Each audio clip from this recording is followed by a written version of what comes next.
तो ये जो हमने अभी रिसाइट किया, ये कई सारे वैष्णव सॉन्ग भी इस मीटर में सिंग किए जाते हैं। आप लोगों ने षट गोस्वामी अष्टकम कभी सिंग किया, रिसाइट किया? नहीं प्रभु जी, यहाँ तो पे वो नहीं भी, हुआ। हाँ, वो षट गोस्वामी अष्टकम भी इसी ट्यून में रिसाइट होता है। तो धीरे धीरे जैसे आप रिसाइट करेंगे वैष्णव सॉन्ग कई सारे, तो आपको फेमिलियर हो जाएगी ट्यून, फिर इजी हो जाएगा। और बल्कि बहुत ही मेलोडियस है ये।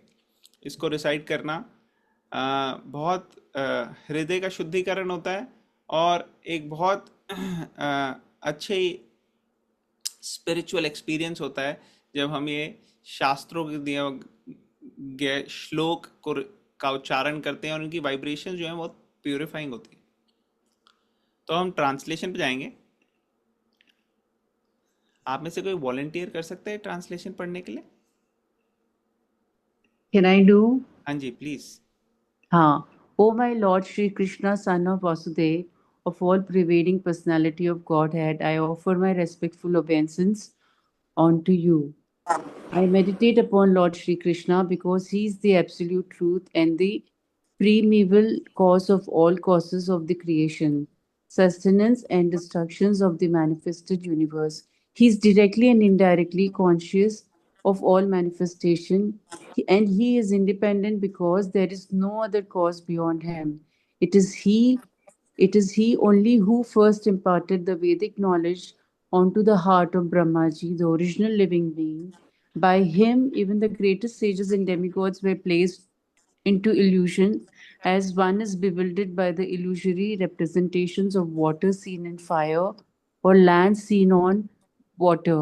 Only because of him do the material universe, temporarily manifested by the reaction of the three modes of nature, appear factual, although they are unreal. I therefore meditate upon him, Lord Krishna, who is the eternal existence in the transcendental abode, which is forever free from the illusory representation of the material world. I meditate upon him, for he is the absolute truth. Hare Krishna. Hare Krishna, thank you. तो ये पूरे की पूरी translation काफ़ी बड़ी है, जैसे आप देख रहे हो, श्लोक भी बड़ा है। कई बारी पहली बारी पढ़ने में इतना क्लियरली समझ में भी नहीं आता ज़्यादातर लोगों को, और रिपीटेडली पढ़ने में समझ में आना शुरू होता है। तो मेरे साथ तो यही केस है।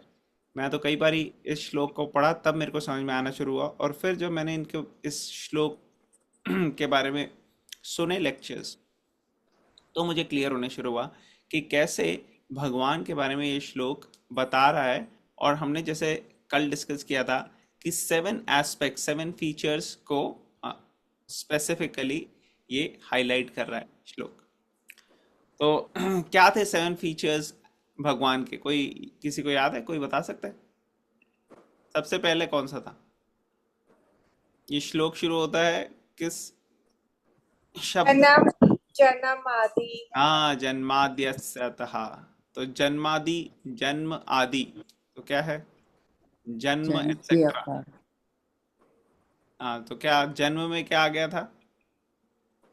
आदि। क्रिएटर। क्रिएशन। कि कैसे? सो प्रभुपाद एक्सप्लेन करते हैं कि जैसे अगर कोई इंसान बाहर जाता है, ऊपर देखता है आसमान में।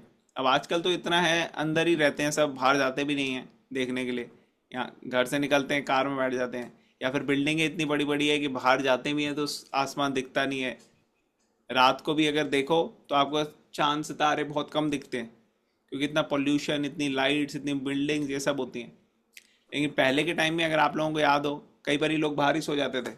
खासकर अगर लाइट ना हो तो लोग बाहर सोते थे और देखते थे ऊपर, और लगता था कि अरे कितने सारे तारे हैं।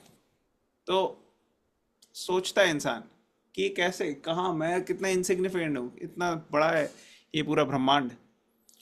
और उसमें एक फिलोसफिकल माइंड सोचता है कि कैसे ये सब की क्रिएशन कैसे हुआ, कैसे सब चीज़ें बनी।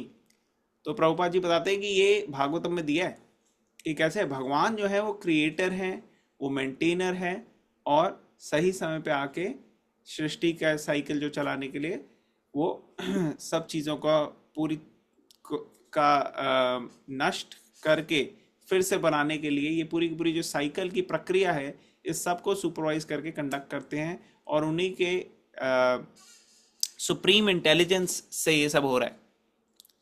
तो भगवान जो है वो प्राइमरी क्रिएटर है। अब उनको खुद नहीं करनी पड़ती हर चीज, वो हमने कल डिस्कस किया था कि वो खुद नहीं करते, उनको नॉलेज हर चीज की है। तो इसलिए वो क्या है, अभिज्ञा। हमने डिस्कस किया था ना कि जन्माद्यस्य, कि ये सब क्रिएशन, मेंटेनेंस, डिस्ट्रक्शन, ये सब भगवान ने किया, और नॉलेज पूरी है उनको। He is Cognizant about everything. अभी हमारे को अगली क्या सोच आएगी ये हमें शायद नहीं पता होगा, लेकिन भगवान को पहले पता लग जाता है कि इसकी क्या सोच आने वाली है। क्योंकि एक रास्ते से अगर आप जा रहे हो, आपके जीपीएस को पता है कि नेक्स्ट क्या डेस्टिनेशन आने वाली है किस। तो उसी तरह से हम जिस रास्ते से जा रहे हैं, जो हमने हैबिट्स कल्टीवेट करी हुई हैं, जो हमारी सोच है, उस हिसाब से भगवान को पता लग जाता है किस डायरेक्शन में हम जा रहे हैं। चॉइसेस हमारे हैं, डिजायर्स हमारे हैं, लेकिन कैसे हमने उनको यूज किया है और किस डायरेक्शन में हम जा रहे हैं ये भगवान बता सकते हैं। तो इसलिए he is Cognizant, he know all, उनको सब पता है।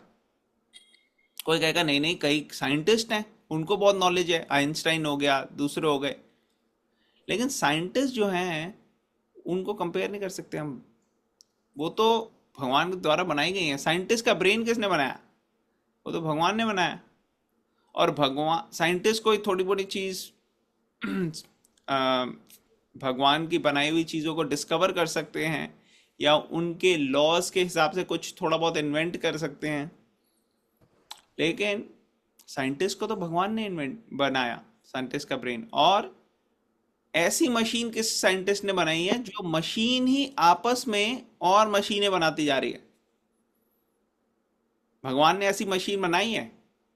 ह्यूमंस हो गए, एनिमल्स हो गए, प्लांट्स हो गए, उन्होंने बना दी। कोई कहे ये तो ऑटोमेटिकली हो रहा है एक से दूसरा, भगवान ने क्या बनाया? हाँ, ये एक से दूसरा बनाना, ये कितना अपने में इनोवेटिव चीज है कि भगवान ने ऐसी क्रिएशन करी। जैसे ह्यूमंस, दो ह्यूमन साथ में रह रहे हैं और उनका बच्चा हो गया, और वो बच्चा भी जो है वो भी ह्यूमंस के जैसा ही है। ठीक है। तो ऐसी मशीन, क्योंकि ये शरीर भी एक तरह से मशीन ही है, यंत्र रूढ़ानी मायया। तो भगवान को इतनी नॉलेज है कि भगवान की जो क्रिएशन है, जिस तरीके से प्लैनेट्स फ्लोट कर रहे हैं और अपनी ऑर्बिट में रहते हैं, तो ये सब यूनिक है। आप छोटे से छोटे एटम को ले लो, आप उसके अंदर कैसे इलेक्ट्रॉन, प्रोटॉन, न्यूट्रॉन चल रहे हैं न्यूक्लियस के अराउंड। तो ये सारी की सारी चीज़ें जो है, इससे पता लगता है कि एक सुप्रीम इंटेलिजेंस है जो कंट्रोल कर रही है सब चीज़ों को। तो इसलिए भगवान जो है वो पहली जन्माद्यस्य, क्रिएटर, मेंटेनर, डिस्ट्रॉयर, और दूसरा ऑल नोइंग, अभिज्ञा है। और अभिज्ञा है, फिर क्या वो डिपेंडेंट है किसी पे? नहीं, वो इंडिपेंडेंट। सेकेंडरी क्रिएटर जो भगवान के हैं, ब्रह्मा जी जिन्होंने क्रिएशन करी। कई लोग सोचते हैं ब्रह्मा जी है सुप्रीम क्योंकि उन्हें क्रिएशन करी, लेकिन क्रिएशन के लिए ब्रह्मा जी डिपेंडेंट है। जैसे आपने किसी को हायर किया, किसी कारीगर को या कॉन्ट्रैक्टर को, और आपने उनको कहा मुझे ये बना दो, बिल्डिंग बना दो, या ये मुझे किसी कारपेंटर को हायर किया, ये बना दो। अब उसने जब आपको बना दी, तो उसमें मटेरियल भी आपने दिया, पैसे भी आपने दिए, सारा सुपरविजन भी आपका था। उन्होंने सिर्फ बनाई और पैसे ले लिए अपने। अब क्या वो बिल्डिंग या क्या वो टेबल उनकी हो जाती है जो उन्होंने बनाई है? नहीं, आपकी रहेगी। क्यों आपकी रहेगी? क्योंकि आपने, you are the main person जिसने ये सब करवाया है। तो उसी तरीके से तो वो इंडिपेंडेंटली नहीं बना सकता। वो आप सबके ऊपर डिपेंड करेगा। वो पूछेगा कितना बजट है आपका, क्या है आपका रिक्वायरमेंट्स, क्या क्या चीज़ें चाहिए, उस चीज़ पर डिपेंड करके वो बनाएगा। तो उसी तरह से ब्रह्मा जी जो हैं वो इंडिपेंडेंट नहीं है, वो डिपेंडेंट है। लेकिन भगवान इंडिपेंडेंट है। Supreme personality of God head जो भगवान है, सुप्रीम एब्सोल्यूट ट्रूथ, वो स्वराट है, वो किसी के ऊपर डिपेंडेंट नहीं है। और यहाँ पे उन्होंने नॉलेज कैसे दी? बड़े यूनिक वे में ब्रह्मा जी के हार्ट में इंस्पायर किया। कल हमने इस चीज़ पे डिस्कस किया था। तो उन्होंने इनलाइटन किया। तो ऐसा नहीं कि सिर्फ ब्रह्मा जी को ही भगवान इनलाइटन कर दे।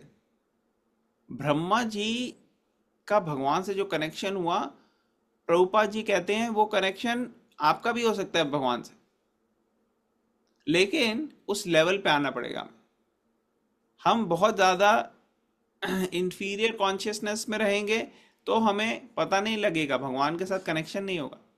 जैसे जानवर जो हैं वो बहुत मटेरियल चीज़ों में एंग्रॉस्ड रहते हैं और उनकी कॉन्शियसनेस ऐसी रहती है कि वो सोचते हैं कि हम शरीर ही हैं। जानवर नहीं ये सोच सकते कि हम शरीर नहीं है, हम आत्मा है। इंसान सोच सकते हैं, लेकिन ज़्यादातर इंसान इस लेवल पे ही नहीं है। ज़्यादातर इंसान यही सोच रहे हैं कि हम शरीर हैं।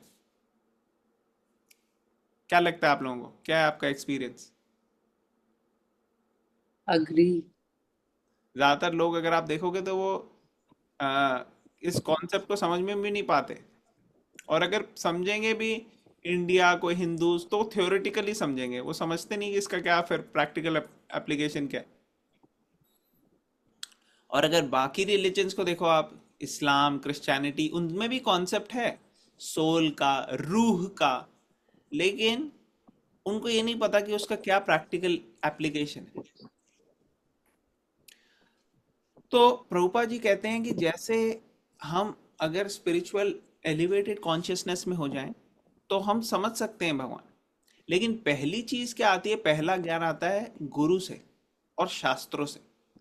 अगर गुरु और शास्त्रों को अच्छे से हम फॉलो करेंगे और हमारी कॉन्शियसनेस एलिवेट होगी तो भगवान डायरेक्टली हमें भी ज्ञान देते हैं, इंस्पायर करते हैं। परमात्मा के साथ चेत गुरु अंदर हृदय से हमें गाइड करते हैं। तो ये हो गया एनलाइटनर। फिर पांचवा क्या हमने डिस्कस किया था, मुह्यंती यत सूरया। कौन बताएगा इसका क्या मतलब है? क्या डिस्कस किया था इस टॉपिक के अंदर हमने? होना मिराज। मिराज का हाँ, मिराज। कि जैसे डेजर्ट के अंदर लगता है पानी है लेकिन नहीं है पानी। और क्या, दूसरा क्या एग्जाम्पल था? तरह से देवी देवता bewildered हो गए थे, हाँ, ब्रह्मा जी, देवी शिव देवता भी जी। बिल्डर हो गए थे, बिल्कुल ठीक। तो देवी देवता में किसका एग्जाम्पल हमने डिस्कस किया था? ब्रह्मा जी, शिव जी, इंद्र। हाँ, ब्रह्मा जी, शिव जी, इंद्रदेव का सबका एग्जाम्पल डिस्कस किया कि कैसे वो सब बिल्डर हो गए थे। तो दो, यहाँ पे दो एनालॉगी दी हैं। एक दिया है मिराज इन डेजर्ट, और दूसरा क्या होता, एक और एग्जाम्पल था।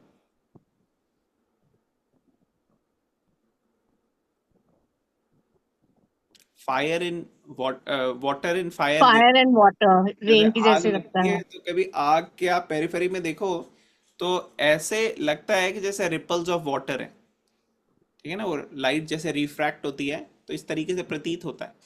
तो कोई सोचेगा कि वहाँ पानी है, पानी नहीं है। और बड़े बड़े सुरगना जो हैं वो भी बिविल्डर हो जाते हैं। ऐसा नहीं है कि ये सब अ, इन सबको नॉलेज नहीं है, ये नौसिखी हैं, नहीं, ये बेस्ट ऑफ द बेस्ट हैं इस यूनिवर्स में। ब्रह्मा जी, शिव जी, इंद्रदेव तो सारे देवी देवताओं के राजा हैं। तो ये कोई कच्चे खिलाड़ी नहीं है, ये बहुत पहुंचे हुए लोग हैं। लेकिन भगवान की जो शक्ति है उससे कोई भी बिल्डर हो सकता है।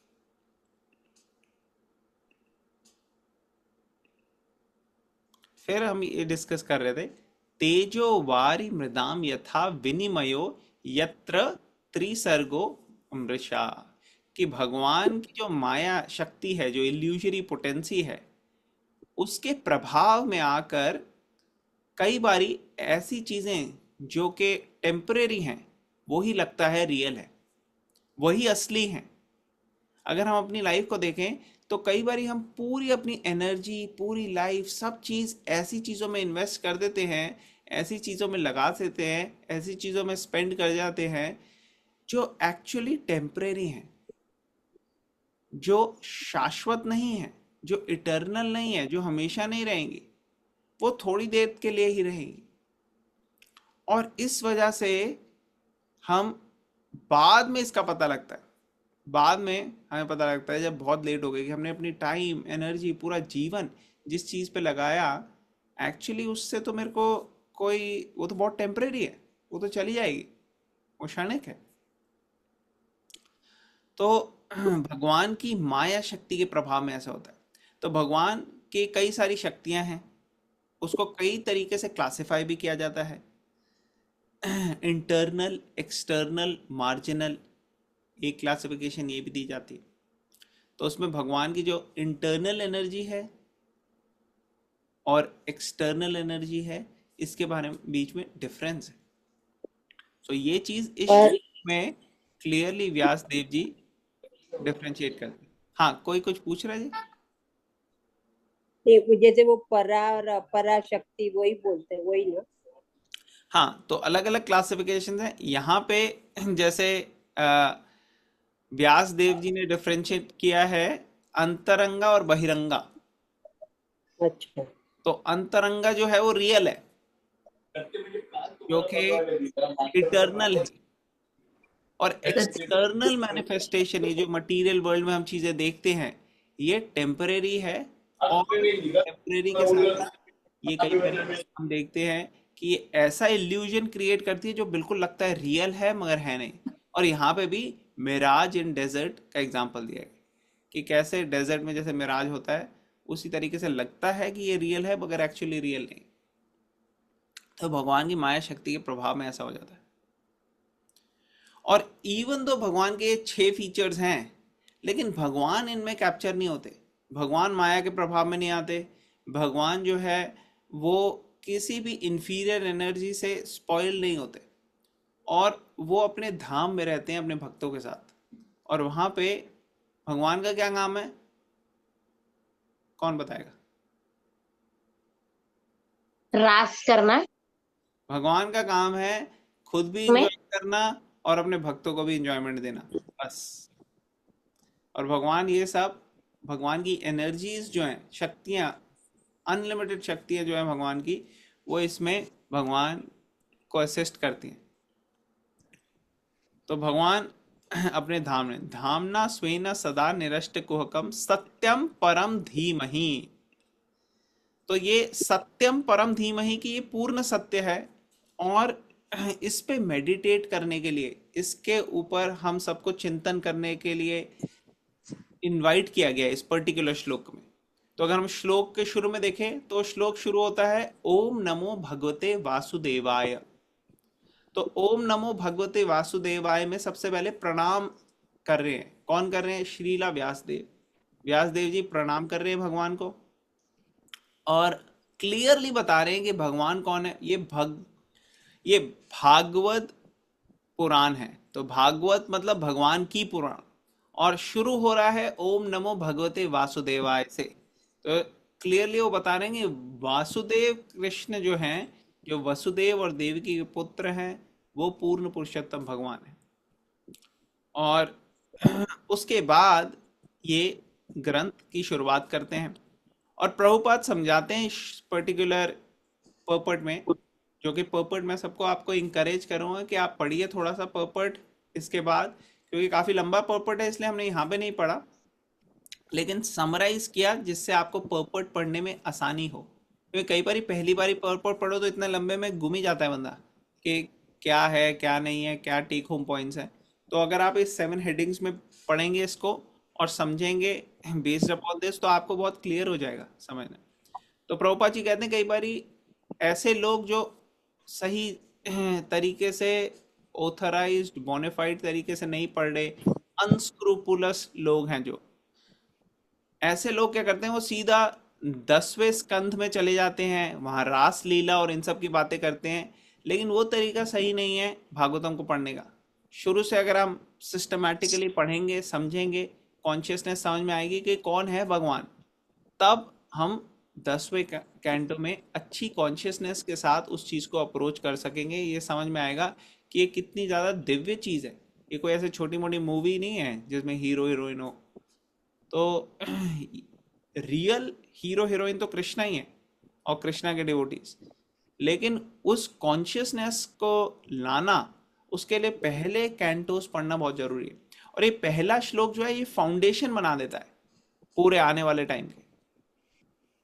तो यहाँ पे इनवाइट कर रहे हैं सबको कि कैसे हम भगवान, पूर्ण पुरुषोत्तम भगवान पे मेडिटेट करें। क्योंकि पूरी की पूरी ह्यूमन लाइफ इसी पर्पस के लिए दी है हमें। आज हमारे पास है, कल हो ना हो इसकी कोई गारंटी नहीं है। तो इसलिए इसको बेस्ट यूटिलाइज करेंगे। ह्यूमन लाइफ टाइम सबके लिए बीत रहा है। एक दिन उठा सूरज और फिर सूर्यास्त हो गया। तो इस एक दिन में जब सूर्य का उदय हुआ और अस्त हुआ, हमारी लाइफ से एक दिन कम हो गया। तो भागवतम ये भी बताती है, आयुर हरति वै पुंसान उद्यन अस्तन चयनसु, कि जैसे एक दिन बीता हमारी आयु कम हो गई और एक और स्टेप मृत्यु की तरफ बढ़ रहे हैं आम जनता जनार्दन। लेकिन जो स्पिरिचुअल लाइफ में है, आप लोगों के बारे में नहीं कह रहे, वो कह रहे हैं ऑर्डिनरी लोगों के बारे में। आप लोग भागवतम पढ़ रहे हैं, भगवत गीता पढ़ रहे हैं। तो जो लोग भागवतम भगवत गीता अच्छे अच्छे डिवोटीज का संग कर रहे हैं, उनसे सीख रहे हैं और बाकियों को सिखा रहे हैं, ऐसे लोग जो हैं वो भगवान के धाम की तरफ बढ़ रहे हैं। तो उनके लिए एक दिन सूर्य उदय हुआ और सूर्यास्त हुआ, उनके लिए मृत्यु की तरफ नहीं जा रहे, वो जा रहे एक दिन पास आ गए वो भगवान के पास जाने के लिए। तो इसी तरह से हमारे को प्रयास करना चाहिए कि एकदम शुद्ध तरीके से अपनी कॉन्शियसनेस, अपनी चेतना को बनाएं। ये ग्रंथ पढ़ पढ़ के, समझ के, अप्लाई करके, भक्तों की सेवा, भगवान की सेवा करके, और फिर हम जब पूरी तरह से शुद्ध हो जाएंगे तो हम भगवान के धाम में होंगे। प्रभुपाद जी कहते हैं, जैसे एक आपने कभी देखा होगा, एक बिल्ली है और बिल्ली चूहे को भी पकड़ती है अपने मुंह से और अपने बच्चे को भी मुंह से ही पकड़ती है। कभी देखा आप लोगों ने? हाँ।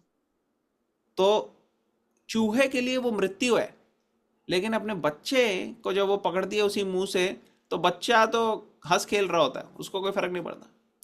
उसी तरह से ऐसा लगता है कि अरे जो भगवान के भक्त हैं और जो अभक्त हैं, जो ऑर्डिनरी लोग हैं, दोनों की मृत्यु हो गई। लेकिन एक्चुअली मृत्यु जो है बाकियों के लिए, जो भगवान की भक्ति में नहीं है, उनके लिए तो वो सही में मृत्यु है, पेनफुल है। लेकिन जो भगवान के भक्त हैं उनके लिए प्रभुपाद बताते हैं मृत्यु कैसा है, कि आपने यहाँ आंखें बंद करी सोने के लिए और जब आप उठते हो तो आप भगवान के साथ हो। तो इस तरीके से हम देखते हैं कि भक्तों के लिए लॉज ऑफ नेचर और किस तरीके से कंडक्ट होते हैं वो भगवान के अरेंजमेंट से होते हैं। ऐसा नहीं है कि भक्त अगर आग को टच करेगा तो उसको जलेगा नहीं, वो भी जलेगा, लेकिन भगवान की एनर्जीज जो है, भगवान जो है, जो भक्त और भगवान का आदान प्रदान है, वो अलग लेवल पे होता है। तो इसलिए किसी को बेवकूफ़ी नहीं करनी चाहिए सोचने की कि मैं तो भक्त हूँ, मेरे को तो कोई फर्क नहीं पड़ता। नो, ऐसा भक्त एक्चुअली नौसिखिए भक्त, वो असल में भक्त नहीं है, वो अभी मैच्योर होने के लिए उनको टाइम लगेगा। लेकिन जो सही मायने में भक्त हैं वो भगवान की सब, वो वही सोचते हैं कि हम तो है नहीं भक्त, वो भगवान की हर एनर्जी का बहुत रिस्पेक्ट करते हैं। वो कहीं से भी ये चाहते हैं कि कैसे भगवान की सेवा में हम लगे, उनकी यही फोकस है कि कैसे भगवान को खुश किया जाए। तो इस तरीके से हम देखते हैं भगवान के बारे में पूरी की पूरी भागवतम में आपको नाम, गुण, रूप, लीला, ये सब चीज़ों की चर्चा मिलेगी।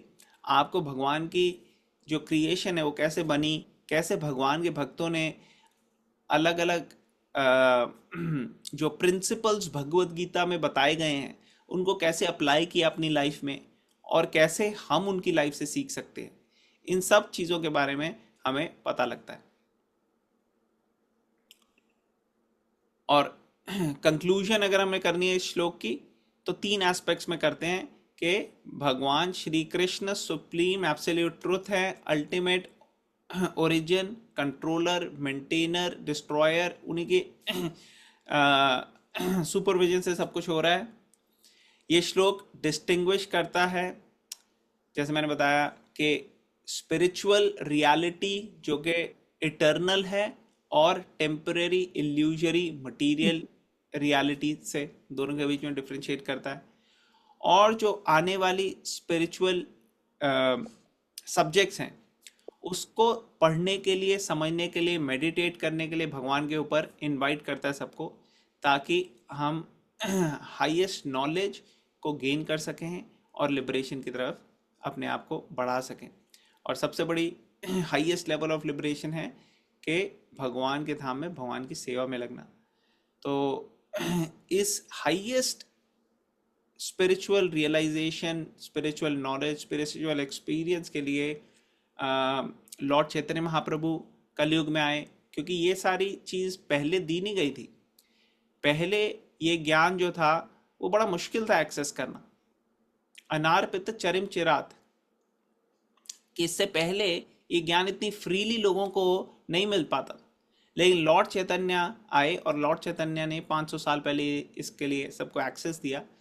और लॉर्ड चैतन्य ने बताया कि कैसे आने वाले टाइम में मेरा सेनापति आएगा, सेनापति भक्त, और वो इसको पूरी दुनिया में फैला लेके जाएगा। और वो सेनापति भक्त हैं हिज डिवाइन ग्रेस एसी भक्ति स्वामी श्रील प्रभुपाद। सो प्रभुपाद जी, आप लोगों को सबको शायद पता होगा कि कैसे वो अमेरिका में आए थे जब वो ऑलमोस्ट 70 साल के थे। उन्होंने शिप लिया इंडिया से अमेरिका, 30 साल की जर्नी, 30 दिन की जर्नी थी, 30 डेज। आजकल हम अगर इंडिया से अमेरिका में जाना होता है तो 30 आवर्स की जर्नी होती है, 30 घंटे की। और 30 घंटे में लोग बड़े थक जाते हैं, वो कहते हैं अरे यार इतनी लंबी, थोड़ी छोटी होनी चाहिए। डायरेक्ट फ्लाइट आपको 14-15 घंटे में मिल जाएगी एक्चुअली, या 16 घंटे में। लेकिन प्रभुपाद जी की 15 दिन की भी नहीं, 30 दिन की थी। और उसमें उनको 2 हार्ट अटैक हुए, और आने के कुछ टाइम बाद उनको लकवा मार गया, स्ट्रोक हो गया, पैरालिसिस। तो इस तरीके से प्रभुपाद जी जो हैं वो अपने एग्जाम्पल से दिखा रहे थे कि ये जो भगवान की नॉलेज है इसको सबको देना, इसमें डिले नहीं करना चाहिए। मेरी ओल्ड एज है, कोई दिक्कत नहीं।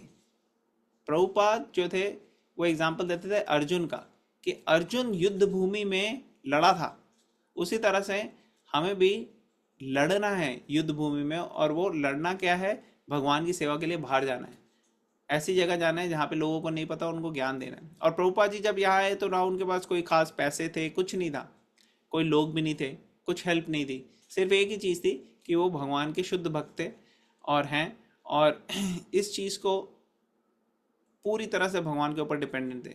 भगवान को उन्होंने कहा, प्रार्थना लिखी अपनी जर्नी में कि मुझे जिस तरीके से आप नचाना चाहते हैं आप नचाओ, मैं आपके हाथ की कठपुतली हूँ। तो इस कॉन्शियसनेस में प्रभुपाद जी आए। और प्रभुपाद जी के पास क्या था, प्रभुपाद जी के पास थी थोड़ी सी श्रीमद् भागवतम की सेट्स जो उन्होंने लिखे थे, और वो पूरे नहीं थे, सिर्फ पहले 1-2 कैंटो थे। तो पहले 1-2 कैंटो बहुत इंपॉर्टेंट है, क्योंकि पहले 1-2 कैंटो में प्रभुपाद जी ने जो नॉलेज डाली है वो पूरी की पूरी कृष्णा कॉन्शियसनेस की फाउंडेशन है। अगर आप बार बार पहले 2 कैंटो को पढ़ के अच्छे से इंटरनलाइज कर लेंगे तो आपके पास हर वो साइंस होगी जो चाहिए भगवत धाम जाने के लिए। तो भगवत धाम की जर्नी जो है वो स्मूथ हो जाएगी। तो मैं आप सबको थैंक करता हूँ यहाँ पे कि आज निर्जल एकादशी के दिन आप लोग सब जो है एकत्रित हुए। जिस तरीके से भागवतम के शुरू में हमने डिस्कस किया था कि नेमी शरण्या में कई सारे ऋषि एकत्रित हुए थे, और उसी तरीके से मेरे को इसी चीज़ का स्मरण आ रहा है कि कैसे आप सब भागवत के लिए एकत्रित हुए। तो I would like to thank everybody for your presence. हम यहाँ पे पॉज ले सकते हैं। अगर किसी का कोई क्वेश्चन, कमेंट, कोई रियलाइजेशन, कोई रिफ्लेक्शंस अगर आप लोगों की है तो प्लीज़ शेयर कीजिए। I am eager to hear from you.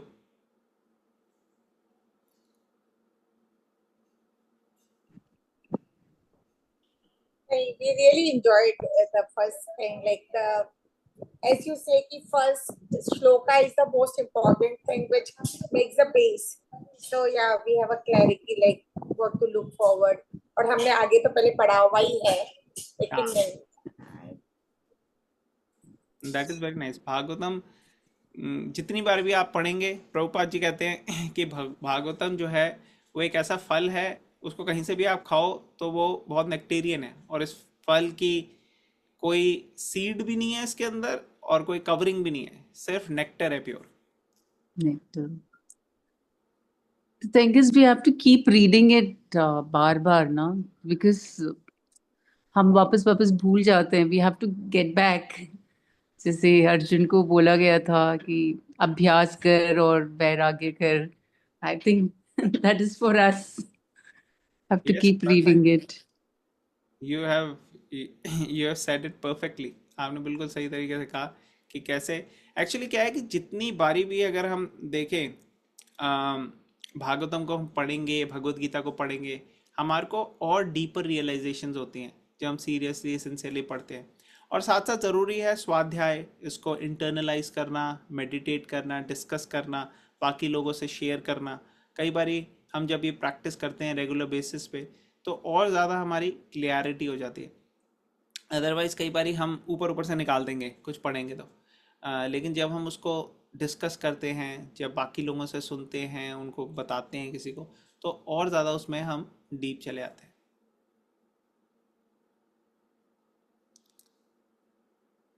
और किसी का कोई क्वेश्चन, कोई कमेंट, कोई पॉइंट?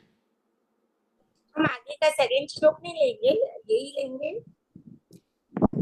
अगर आप लोग चाहते हैं तो हम फर्स्ट श्लोक के ऊपर एक कहूट क्विज कर सकते हैं, मैंने बनाई है. अगर आप लोगों के पास कोई क्वेश्चन नहीं है तो मैं क्वेश्चन पूछ सकता हूँ. We can try. Yeah. You can try? Okay. Yeah. Okay, तो मैं एक सेकंड में क्विज खोलता हूँ. तो आप लोग सब एक और वो ले सकते हैं डिवाइस जिसमें आप आंसर्स डालें. आपने पहले कभी किया है कहूट क्विज? No. तो इसमें बेसिकली क्या है कि एक और डिवाइस चाहिए. एक तो ये हो गया स्क्रीन जिसमें से आप देख रहे हैं, एक दूसरे डिवाइस के ऊपर आप कहूट KAHOOT.it ये वेबसाइट में जा सकते हैं. आप, मैं टाइप कर देता हूँ चैट में.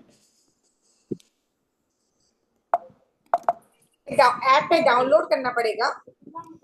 नहीं नहीं, वेबसाइट में जा सकते हैं आप. ये जो मैंने लिखा ना चैट में, ये अगर आप सफारी में या गूगल क्रोम में या कोई भी ब्राउज़र है उस पर जाएंगे. हाँ, उस पे क्विज में जाना है. हाँ, kahoot.it. मैं तब तक वो खोलता हूँ, एक सेकेंड. मैंने है ना अपने व्हाट्सएप ग्रुप के ऊपर देखो लिंक शेयर किए, अगर आप लोग नीलम क्या करना है पहले? हाँ बस अब ये स्क्रीन आ जाएगी, इसमें एक नंबर डालना है. मैं बताता हूँ कौन सा नंबर. मासी, मामी जी आपको है ना, मैंने देखो अपना जो भगवत गीता स्टडी ग्रुप है